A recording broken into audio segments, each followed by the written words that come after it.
레위기 3장이 다루고 있는 제사는 화목제입니다. 1장에서 번제를 다뤘고 2장에서 소제를 다뤘고 오늘 3장에서 이제 화목제에 관한 이야기가 등장을 하게 되어지는데요. 화목제도 번제나 소제와 같이 화제를 통해서 태워서 드리는 방식이었습니다. 태웠기 때문에 여호와께 향기로운 냄새로 올려지게 되어지는 제사였던 것이죠. 오늘 본문에서는 왜 화목제를 드려야 하는지, 언제 이 화목제를 드려야 되는지에 대해서는 구체적으로 설명되고 있지 않습니다. 레위기를 계속 읽어 나가다 보면 이제 몇 번에 걸쳐서 화목제에 관한 내용들이 등장하게 되는데 그때 조금씩 더 이제 보충되는 방식으로 레위기가 기록이 되어져 있기 때문에 오늘 이 본문 속에서는 화목제에 대한 그 전반적인 내용이 다 포함되어 있지는 않습니다. 레위기 7장을 좀 우리가 앞서 가서 그 7장에 근거해서 이 화목제를 조금 더 정의를 내려보자면 7장에서는 화목제를 세 가지로 요약하고 있는데 감사제와 그리고 서원제, 마지막으로 자원제라고 이제 규정하고 있습니다. 감사함으로 드리는 화목제물은 감사함으로 뭔가를 드릴 때 이제 화목제를 드리라고 하는 것인데, 감사함으로 우리가 화목제물을 드린다고 하는 것은 우리가 뭔가 구한 것이 이루어진 경우에 드리게 되는 것이고요. 서원제물이라고 하는 것은 하나님께 무언가 소원함이 있어서 하나님의 도우심을 구하는 경우에 우리가 서원을 하면서 이것을 하나님께 드리게 되어지는 경우를 얘기할 것이고요. 자원의 제물이라고 하는 것은 기대하지 않았지만 하나님의 은혜를 받은 경우에 그것을 하나님께 또 감사하는 마음으로 드리게 되어지는 겁니다. 그러니까 내가 무언가를 구했을 때 거기에 대한 응답을 하나님께서 주신 것에 대한 감사로 드리게 되어지는 감사의 화목제와 감사제죠. 감사제와 또 내가 아직 하나님의 일하심을 받지 못했지만 내가 하나님께 서원함을 통하여서 하나님의 일하심을 기대하면서 드리게 되어지는 서원제, 그리고 내가 아무것도 하나님께 한 것이 없지만 하나님의 은혜로 나에게 무언가가 주어졌을 때 그것에 대해서 하나님께 자원하는 마음으로 또 드리게 되어지는 이 화목제, 이 세 가지로 크게 구별돼서 설명이 된다고 하는 거예요. 또 레위기 9장으로 넘어가고 또 레위기 23장까지 가게 되어지면 특별히 이 화목제라고 하는 것은 특별한 날 또 드려졌던 것으로 좀 보입니다. 그러니까 제사장의 임직식이라든가 7.7절, 소위 말하면 오순절 때 드려진 제사 가운데 하나가 이 화목제라고 하는 것을 우리는 보게 될 것이에요. 그러니까 이 화목제에 사용된 제물의 용도를 조금 우리가 먼저 앞서 설명을 해보면 번제는요, 그 드려진 제물을 다 태워버리는 거였거든요. 그러다 보니까 이 번제는 기본적으로 하나님께만 향해져 있습니다. 그러니까 하나님을 향해서 올려드리는 제물이 되고요. 소제의 경우에는 많이 준비해서 갔지만 그 중에 한 움큼만 하나님께 드렸고 나머지는 이제 제사장이 취했습니다. 그러니까 이게 이 소제는 제사장의 목도 거기에 담겨 있는 것이죠. 근데 그런 방식으로 봤을 때 화목제는 그 일부는 하나님께 드리고 또 그 일부는 제사장이 취하고 그 남은 것은 제사자가 다 취할 수 있게 되어지는 방식이었습니다. 제물을 사용할 때 있어서 번제는 전부 다 하나님께, 소제는 하나님과 제사장에게, 그리고 이 화목제인 경우에는 하나님과 제사장과 또 그것과 아울러서 제사자들까지도 하나님께 드려진 제물을 취할 수 있는 방식이 있었다라고 하는 거예요. 제사자들이 이 제물을 먹는 용도가 처음 등장하고 있는 것이 이 화목제에서부터인데, 신명기에 가게 되면 너희와 너희 가족이 이 남은 것을 먹고 즐거워하라라고 하는, 그러니까 마치 그 시간이 하나의 축제의 시간이 되는 것처럼 만들어주는 것을 좀 보게 되어집니다. 이 화목제에 드려지는 제물의 종류는 번제와 같이 소와 양과 이제 염소가 사용되었는데, 번제에 사용됐던 새는 사용이 되지 않습니다. 그러니까 새가 사용되지 않는 이유를 좀 생각을 해보면, 이것도 어차피 뭐 추측이기는 하지만 이 식사의 용도로 하기에는 좀 너무 작았기 때문이라는 생각을 하게 되는 겁니다. 그중에서 일부를 하나님께 드리고 일부를 제사장에 취하고 나면 그것을 가지고 제사자와 제사자의 동료들이 같이 식사하기에는 이 새는 좀 부족했던 부분들이 있는 거죠. 그러니까 함께 먹어야 하는 것도 의미가 있었기 때문으로 좀 볼 수 있을 것 같습니다. 그래서 새가 제외되고 소와 양과 염소가 이 화목제의 제물의 대상이 좀 되어지는 것을 보게 되어집니다. 소 부분을 좀 보면 좋겠습니다. 처음 등장하고 있는 부분이 이제 소예요. 그러니까 1절로부터 5절까지가 소로 드리는 이 화목제에 관한 이야기가 등장을 하고 있는데요. 화목제 제사의 단계도 그 번제의 단계와 거의 유사합니다. 처음에 이제 봉헌하죠. 그 제물 드릴 것을 선정하고 그것을 하나님 앞으로 가져나와 봉헌하고 거기에 이제 안수를 하고 난 이후에 도살된 이후에 이제 피를 뿌리죠. 그리고 이 여기까지는 동일하지만 그 이후에 조금 이제 차이가 있는데 그 신체 중에서 일부를 떼어냅니다. 기름과 또 신체의 장기 일부를 떼어내서 그것만 화제로 태우게 되어지는 것이죠. 그러니까 이게 이제 화목제가 갖고 있는 단계, 제사의 단계라고 하는 거예요. 봉헌할 때 대신에 암수의 구별은 좀 없습니다. 번제 때는 그 송아지만 드렸는데 이제 암수의 구분 없이 어떤 것들도 다 드릴 수 있게 되어지죠. 하나님께 드림보다는 그 인간끼리 이것을 함께 나눔이라고 하는 포인트가 더 중요했기 때문에 그랬던 것 같습니다.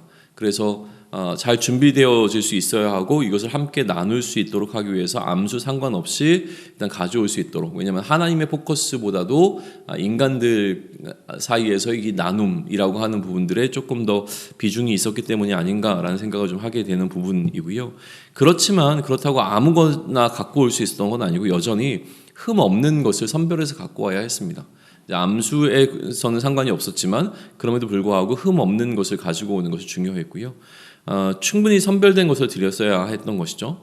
그리고 이제 안수를 하게 되어지는데 이제 번제에 있어서는 이 안수의 의미가 그 제사자의 죄를 이 동물에게 전가시키는 행위, 그래서 이 속죄라고 하는 것이 거기서 좀 의미가 부각되어지기는 하는데 이 화목제에서는 사실은 속죄의 기능이 언급되지 않고 있습니다. 그러다 보니까 굳이 지금 이 동물에게 안수하는 것이 무슨 의미가 있겠는가에 대해서도 이제 해석을 해야 되는데 거기에 대한 해석은 이 제물을 하나님께 드림과 같이 내가 이 제물에게 안수하는 것은 무엇이냐면 나 자신을 하나님께 드린다라고 하는 의미를 덧입히는 과정이었을 것으로 이제 해석이 좀 되어지는 부분입니다. 그리고 이제 전체를 드렸던 번제와는 다르게요, 신체의 일부를 떼어내서 드려야 하는 것이 이 화목제가 번제와는 좀 차이가 있는 부분입니다. 제사자에게 그렇기 때문에 동물의 신체, 그러니까 이 각을 떴었잖아요, 번제 같은 경우에는. 근데 각을 뜨는 게 아니라 신체의 일부분을 도려내야 되는 거죠. 그러니까 그러다 보니까 내장 기관이라든가 이런 것들을 좀 잘 알고 있을 필요가 있습니다. 제사자는 무엇이 콩팥이고 무엇이 위고 무엇이 간인지, 또 어떤 부분이 이제 기름으로 둘러싸여 있는 부분이고 이런 것들을 그 짐승의 배를 갈라서 그 안에서 이것들을 다 확인할 수 있을 정도의 어떤 지식이 있어야 했던 것이죠. 그러니까 동물의 신체 구조에 대한 지식이 있어야만 이 제사에 참여할 수 있는 상태가 좀 되어집니다. 그리고 일부 학자들 가운데는 이 하나님께서 이 동물의 신체의 일부분만을 지금 드리라고 하시기 때문에 그 일부분에 담겨 있는, 예를 들면 콩팥이면 콩팥, 이 콩팥을 왜 드리라고 했는가에 대해서 이제 해석을 하려고 시도를 하는데 저는 이제 거기까지 가는 것은 조금 무리한 해석이라는 생각이 듭니다. 어차피 성경이 얘기하고 있지 않기 때문에 뭐 간이 갖고 있는 의미, 예를 들면 뭐 이런 것들을 여기서 부여하려고 하는 의미죠. 근데 이건 좀 무리해 보인다는 생각이 좀 들고요. 어쨌든 하나님께서는 전체가 아니라 일부분을 하나님께 드리도록 하셨다라고 하는 것만 좀 기억하면 좋을 것 같습니다. 그것이 무엇이든 지정된 부위를 하나님을 위한 것으로 선별해서 드려야 하는 것이 화목제라고 하는 것이죠. 그리고 그렇게 구별된 부위를 하나님께 제물로 드릴 때 이것은 화제로 태워지게 되어집니다. 그런데 5절을 보게 되면 이렇게 태울 때 이미 타고 있었던 번제물 위에서 태우라라고 말씀을 하고 계세요. 그러니까 이 부분이 좀 중요해 보입니다.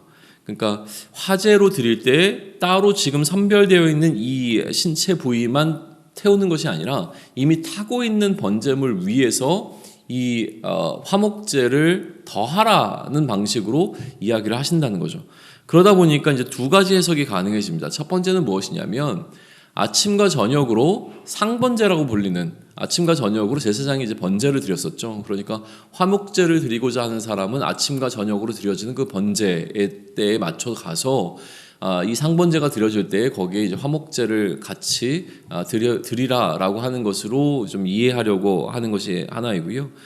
두 번째는 무엇이냐면 화목제를 이야기하고 있지만 번제 위에서 드리라고 한다는 것은 무엇이냐면 화목제를 드리기 위해서는 기본적으로 번제를 반드시 드려야 된다는 이 전제가 있다라고 좀 해석하는 사람도 있습니다. 그러니까 이게 상번제와 상관없이 그냥 내가 화목제를 드리려고 한다면 먼저 번제를 드리고 그리고 번제를 드리는 위에다가 화목제를 더하여 제사를 드리는 두 가지의 제사를 이제 동시에 드리게 되어지는 것으로 말씀하신 것이다라고 이해하려고 하는 사람도 있습니다. 무엇이 됐든지 간에 명확한 건 무엇이냐면 제사의 순서는 명확합니다.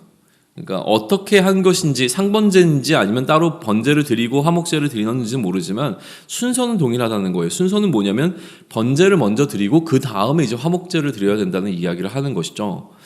번제는 죄의 문제를 해결하는 방식이었다고 한다면 그 다음에 이것은 화목제는 어떤 교제라고 하는 의미, 그러니까 죄의 사함을 받고 난 이후에 함께 교제하는 어떤 느낌의 이미지를 더 많이 갖고 있는 것을 좀 보게 되어집니다. 이게 소를 드리는 방식이었는데요. 이후에 등장하고 있는 양과 염소는 소와 거의 동일합니다. 거의 동일하고 한 가지 이 양의 부위를 드리는 부분에 있어서 그 기름진 꼬리 부분이 추가가 되는 것만 좀 다르고요. 나머지 이 양과 염소는 거의 동일하기 때문에 굳이 살펴보지는 않겠습니다. 그리고 오늘 본문의 마지막에 해당하는 17절에 가게 되면 하나님께서는 금지 조항을 하나 주세요. 너희는 기름과 피를 먹지 말라라고 말씀하시고 이는 너희 모든 처소에서 너희 대대로 지킬 영원한 규례라라고 말씀을 하시는 거거든요. 그러니까 본문에서 구체적으로 드러나지 않지만 화목제에 있어서 가장 중요한 포인트는 무엇이냐면 그 제물을 함께 나누어 먹는 거거든요. 그러니까 먹는 행위가 밑바탕이 되어 있다 보니까 지금 하나님께서는 무슨 얘기를 하시냐면 먹지 말아야 할 것에 관한 이야기를 하시는 것이죠. 무엇을 먹지 말아야 하냐면 기름과 피를 먹지 말라고 이야기를 합니다. 그러니까 기름과 피는 다른 용도가 있다라고 하는 것인데 기름은 하나님께 드려져야 되고 피는 뿌려져야 되는 것이죠. 그런 의미에서 기름과 피는 먹지 말라라고 지금 말씀하시고 있는 것이고요. 기름은 하나님께 완전히 구별되어 있는 상태입니다. 그러니까 하나님을 위해서 바쳐져야 되는 것이 기름이라고 하는 겁니다. 먹지 말아야 할 기름이 우리가 흔히 알고 있는 이제 고기에 보게 되면 이제 마블링을 이루고 있는 어떤 그런 기름들을 이야기하는 게 아니라요. 기름 덩어리로 이제 존재하고 있는 부분들에 관해서 뭉쳐져 있는 기름에 관해서 이야기를 하셨다라고 다 이해를 합니다. 개인적으로는 뭐 기름을 별로 좋아하는 편이 아니라 사실은 이거를 하나님께서 특별히 구별하신 이유가 뭔지가 참 궁금하긴 한데 만약에 음식과 식사의 포커스를 좀 맞춘다면 결국 그 동물의 신체 부위 가운데서 가장 좋은 부위, 가장 맛있는 부위, 또 가장 귀한 부위를 하나님께 드리는 것으로 이해하는 것이 맞겠죠. 요즘 시대를 살아가면 뭐 저처럼 기름을 선호하지 않은 사람들에게는 이게 잘 이해가 되지 않겠지만 당시의 상황 속에서 기름이라고 하는 것은 굉장히 높은 포지션을 차지하고 있던 것이 분명해 보입니다. 그래서 우리나라 말에도 기름지다라고 하는 것이 긍정적인 표현으로 사용되잖아요. 기름진 땅, 기름진 음식, 또 뭐 기름진 어떤 것들이 갖고 있는 어떤 그 뉘앙스가 있는데 마찬가지로 기름이라고 하는 부분은 굉장히 뭐라 그럴까요? 선별되어 있는 좋은 것을 의미하는 것으로 이해해 볼 수 있을 것 같습니다. 그래서 그 기름을 하나님께 드리게 되는 것이죠. 화목제에 관해서 이렇게 좀 기본적으로 살펴봤는데 여기에 대한 이제 의미를 찾는 과정이 좀 필요해 보입니다. 그러니까 레위기 전체에서 화목제라고 하는 것은요, 아무래도 이 식사의 개념이 가장 강한 것처럼 느껴집니다. 하나님의 몫은 하나님의 식사를 위한 이 짐승을 드릴 때 그 짐승에서 하나님 앞에 드리게 되어지는, 그러니까 하나님을 향한 접시가 있다면 이 접시에 먼저 선별해서 드려야 되는 음식은 무엇이냐면 그게 이제 기름과 그 특별한 어떤 부위들이라고 하는 것이죠. 이 기름과 그 부위들을 하나님께 올려드리는 접시에 먼저 담아내야 되는 것이고, 그 다음은 무엇이냐면 하나님의 몫을 떼어냈으면 그 다음에는 제사장의 몫을 또 떼야 되는데, 오늘 본문에 등장하지 않지만 레위기나 이제 다른 성경에 보게 되면 제사장의 몫을 떼어내게 되는데 가슴과 오른쪽 넓적다리를 제사장을 위해서 떼어냅니다. 이건 제사장의 몫이 되어지는 것이죠. 그래서 이 제사장을 위해서 이 짐승의 가슴과 오른쪽 넓적다리를 떼어내게 되고요. 그리고 남은 그 나머지는 제사자의 몫입니다. 제사자가 그 남은 것을 그의 동료들 혹은 친구들, 그의 가족들과 함께 그 자리에서 먹게 되어진다라고 하는 거예요. 그러면서 이제 규정을 주시는데, 만약에 아까 얘기한 것처럼 이 화목제가 감사를 위해서 드리는 제사면 그날 모두 다 먹어라 라고 말씀을 하세요. 근데 감사를 위한 제사가 아닌 경우, 예를 들면 서원제나 자원제인 경우에는 다음 날까지도 음식을 좀 놔뒀다가 먹을 수 있습니다. 그러나 그 제사의 형태가 감사이든 서원이든 자원이든 그것과 상관없이 사흘째 되는 날까지 음식을 남겨두어서는 안 되는 거예요. 그러니까 제사를 드리고 제사자의 몫으로 들어오게 된 것은 감사의 제사이면 그날 다 먹어버리고, 다른 제사면 뭐 그 다음 날까지 조금 보관했다가 먹을 수 있지만 3일까지 이것을 두는 것은 뭐 안 되는 규정들을 우리는 마주하게 되어집니다. 어쨌든 지금 이 화목제에서 계속 우리가 주목하게 되는 것은 무엇이냐면 음식이란가 먹는 행위에 대한 것들이 강조가 된다는 거예요. 또 특별히 11절을 보시게 되면 끝에 여호와께 드리는 음식이라 표현이 됩니다. 여호와께 드리는 음식이다. 그리고 16절에 보게 되면 중간에 이는 화제로 드리는 음식이다 라고 되어 있죠. 그러니까 결국 이 어떤 느낌 자체가 어떤 거냐면 하나님께서 드실 수 있도록 드리는 음식이라고 하는 어떤 뉘앙스가 이 안에 좀 잘 들어가 있는 것을 보게 되어집니다. 그러니까 이 화목제라고 하는 것은 결국 하나님도 드시고 제사장도 먹고 제사자도 먹게 되어지는, 다 같이 식사를 하게 되어지는 어떤 자리가 되어지고요. 하나님께서 이 화목제라고 하는 이 뭐라 그러죠? 제사의 제도를 세우신 것은 그런 의미에서 제사자와 함께 식사하기를 원하시기에 이 제사 제도를 세우셨다라고 우리는 이해해 볼 수 있을 것 같습니다. 그러니까 하나님께서 배고프시기 때문에 그의 배고픔을 해결하기 위해서 식사하시려고, 그가 배고프시니까 이 배고픔의 문제를 해결하기 위한 어떤 식사의 방편으로 이런 화목제라고 하는 제도를 세우신 것이 아니라, 그러면 이 자리는 단순한 식사의 자리를 넘어서서 교제의 자리가 되어진다라고 하는 것이죠. 식사 공동체, 다시 얘기하면 밥상 공동체가 이 화목제를 드리는 순간 형성이 되어지는 겁니다. 한 상에 다 같이 둘러앉아 있는 이미지가 되는 것이죠. 하나님께서 식사를 하기 위해서 그 자리에 오시고, 또 제사장과 이 제사를 드리는 또 그 제사자의 동료들이 다 같이 한 상에 둘러앉아 함께 식사하는 이미지가 되어진다라고 하는 거예요. 교제라는 측면에서 함께 식사한다는 것이 갖고 있는 의미가 좀 있을 겁니다.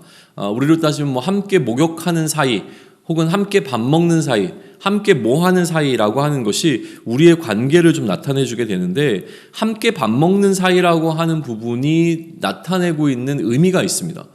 족장 시대에는 이것이 하나의 언약이 세워지고 나면 그 언약에 대한 신실함을 나타내는 방식으로 언약을 세우고 같이 식사 교제를 했던 것을 우리는 보게 되어집니다. 그런데 이것은 단순히 족장 시대에만 있었던 것이 아니라 이러한 식탁의 공동체는 이스라엘 시대를 좀 거쳐서 나중에 신약의 초대교회까지 이어지게 되어지는 것이죠. 이 언약의 신실성에 기초한 상호 서로를 인정하고 이 약속에 대한 신뢰가 세워진 이들이 함께 나누는 밥상의 공동체는 예수님께서 그들과 함께 최후의 만찬을 나누시는 장면에서 특별한 하나님의 식사의 방식들, 주의 만찬이 제정되고 난 이후에 계속 신약의 그 초대교회 안에서는 함께 모여 떡을 떼며 교제를 나누는 방식이 그 초대교회 안에서는 이제 자리를 잡고 정착이 되었다라고 하는 것이죠. 그러니까 단순히 그들이 배고픔을 문제를 해결하기 위해서 이 떡을 떼면서 교제했던 것이 아니라 이들에게도 그들이 갖고 있는 믿음의 공동체라고 하는 것을 드러내는 방식으로 이렇게 함께 식탁의 공동체가 이루어졌다라고 하는 것이죠. 그 식사의 자리를 통해서 그들이 나타내고자 했던 것은 무엇이냐면 그들이 갖고 있는 이 언약에 대한 신실함이라고 하는 부분이에요. 특별히 주의 만찬에 동참하는 자는 주께서 제정하신 것인데 주의 죽으심과 부활하심을 주님께서 오실 때까지 기념하게 되어집니다. 그러니까 결국 이것은 우리의 믿음에 대한 고백이 되어지고 이 자리를 통해서 교제가 이루어지는 것을 우리는 보게 되어지는데요. 더 놀라운 것은 무엇이냐면 요한계시록에 보게 되면 이렇게 말씀을 하십니다. 볼지어다 내가 문 밖에 서서 두드리노니 누구든지 내 음성을 듣고 문을 열면 내가 그에게로 들어가 그와 더불어 먹고 그는 나와 더불어 먹으리라 라고 되어 있습니다. 이 먹는 행위가 어떻게 연결이 되고 있는지를 보게 되어지는데요. 결국 구원의 사건, 하나님 나라에 우리가 입성하고 하나님과 함께 삶을 누리는 그 사건은 함께 잔치를 벌이고 서로 이 식탁 안에서 함께 먹고 있는 이 장면으로 이어지게 된다라고 하는 거예요. 그러니까 화목제는 우리로 하여금 이 더불어 먹음에 관한 것을 계속 묵상하게 도와준다라고 하는 겁니다. 하나님께서 우리와 또 제사장과 또 제사자들과 함께 더불어 먹는 이 장면을 묵상하게 해준다라고 하는 것이죠. 그렇게 우리는 화목제라고 하는 것의 의미를 좀 우리에게 계속 적용시켜 나갈 수 있으면 좋을 것 같은데요. 특별히 오늘 조금 더 주목해 보고자 하는 것은 무엇이냐면 오늘 본문에 한해서 이야기를 하자면 오늘 이 화목제를 드리는 이 레위기 3장에서만 좀 주목해 보자면 오늘 이 3장에서는 어디에만 좀 강조가 되냐면 이 제사자가 하나님을 위하여 어떠한 음식을 준비할 것이냐, 그러니까 하나님과 식사를 나누기 위하여서 어떤 식탁을 준비할 것이냐에만 사실은 좀 포커스가 맞춰져 있고 나머지 이야기들은 레위기 후반부에서 등장을 하게 되어집니다. 그러니까 3장에서 우리가 묵상해야 될 것은 무엇이냐면 하나님을 위하여 우리가 어떠한 상차림을 준비할 것인가 라고 하는 부분을 좀 오늘 묵상해봐야 될 것이라고 하는 것이죠. 하나님을 위한 상차림이 우리에게 필요하고요. 하나님을 위한 식사의 준비와 그 식사 대접을 하기 위한 어떤 우리의 애씀이 필요하다라고 하는 것을 좀 생각하게 되어지는 본문입니다. 결국 그 상을 통해서 우리가 하나님과 교제할 때의 교제의 근거는 무엇이냐면 하나님의 언약에 대한 신실함이 바탕이 되어집니다. 하나님의 언약을 신뢰하고 믿는 자로서 믿는 자가 하나님과 함께 식사하게 되는 자리가 되게 되는 것이죠. 믿음에 근거한 교제를 나누기 위하여서 상을 차릴 수 있는 오늘이 되어지면 좋겠습니다. 하나님께 드리면 우리가 준비해서 하나님께 드리면 우리를 하나님께서는 그 식사의 자리로 초대하신다는 것이죠. 그러니까 우리가 먼저 하나님께 하나님을 향한 음식을 준비해서 하나님께 우리가 준비한 것의 일부를 드리게 되어지면 하나님은 우리로 하여금 약간 이런 느낌인 거예요. 우리는 하나님께 상을 차렸습니다. 상을 차려가지고 하나님 이게 하나님을 향해서 내가 드리는 하나님의 그러니까 음식입니다라고 드렸을 때 하나님께서 뭐라고 말씀하시냐면 이제 너도 같이 먹자라고 하는 식사로의 초대가 이루어진다는 것이죠. 그래서 남은 것을 가지고 제사자도 함께 먹게 되고 그곳에서 그 거룩한 그 공간에서 하나님 임재 앞에서 함께 식사를 하게 되어지는 이 놀라운 일이 일어나는 것이 이제 화목제라고 하는 것이죠. 그러니 오늘 우리가 하나님을 향해서 내가 무엇을 드릴 것인가라고 하는 것을 우리의 삶을 하나님 앞에 산 제물로 드려지는 어떤 우리의 화목의 제물로 그것이 감사이든 서원이든 자원이든 하나님께 우리가 이 화목제를 드리게 되었을 때에 그것이 하나님이 기뻐하시는 하나님의 음식이 될 것이고요.